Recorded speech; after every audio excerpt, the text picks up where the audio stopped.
Last night, a California man opened fire outside the Pentagon right here in Washington, D.C., and today he's been linked to the 9/11 Truther Movement, a movement that rejects the official explanation of 9/11. Joining me now from our New York studio is Luke Rudkowski. He's the founder of a 9/11 Truther group himself, and he's going to talk about what this means. Now, Luke, today the media is talking about how this shooter had a history of anti-government writing on the internet, and that includes posts about how 9/11 was a government conspiracy. Now, your group, We Are Change, is founded on a similar belief that the truth behind 9/11 hasn't been revealed. What do you think this shooter is going to do to your cause?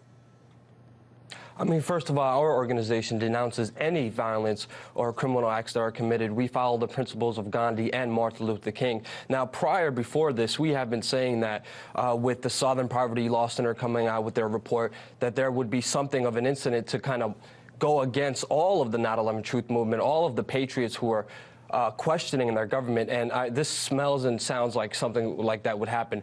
But again, our organization, again, is founded on principles of nonviolence, peaceful resistance. We feed the homeless here in New York City.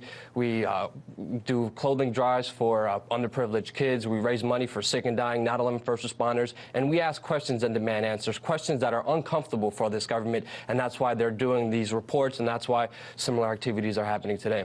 So do you think the government is behind the connection of this shooter to the 9/11 Truther movement? Well, this is the first time I actually heard about this incident at all, but it wouldn't surprise me because they're trying to pretty much say anybody who questions the official story is a terrorist.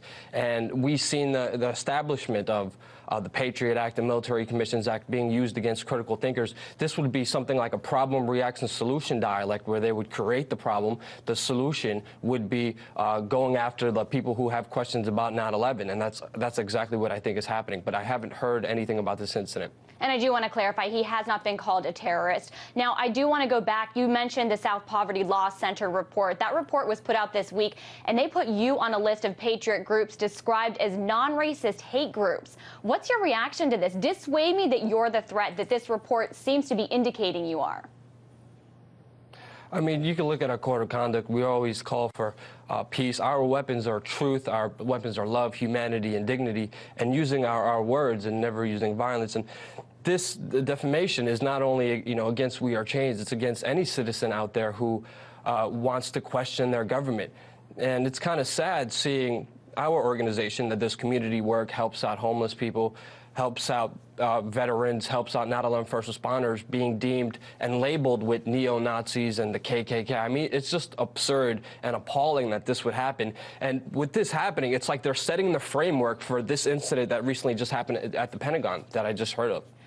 Luke, how do you think it does happen? I mean, you mentioned you're a nonviolent organization. I've read your website. You're devoted to social change, a social movement that is not racist, denounces violence. How do you think you even end up on this list? I have no idea. We became a threat because we go out there and we ask politicians the hard questions that the mainstream media doesn't ask. And that's very uncomfortable for the system to have something that's not sponsored by the corporation, doesn't have any effect from the Trilateral Commission or Council on Foreign Relations or Bilderberg Group or mainstream media. And we go out there and we speak truth to power. We expose, we talk to people, we have learning seminars. It's important to understand that this is just an outright attack. It's a smear campaign, pretty much, used to pretty much denounce and destroy anybody who has critical thinking and questions the government. Okay, well, now you're heading out this weekend to the Treason in America conference, and RT actually will be there and bring our viewers complete coverage of this event. And we just have a minute, but really quickly, just tell us what you hope to get out of this weekend. Well, we just want people to understand there's FBI whistleblowers, there's people within this government, there's patriots, there's citizens, family members, rescue workers, survivors of 9/11 that want their questions answered. We demand truth from our government, which we have not been getting. We're not terrorists. We're not dangerous people. Our code of conduct says, again, we don't believe in any violence. We're not racist. And it's just sad that I have to stand here and defend myself when in reality, our work speaks for itself, and people could see that on our website and see what we did throughout. All right, well, our history. All right, well, thank you for joining me and for defending yourself. And as I mentioned, stay tuned for RT's full coverage of that conference this weekend.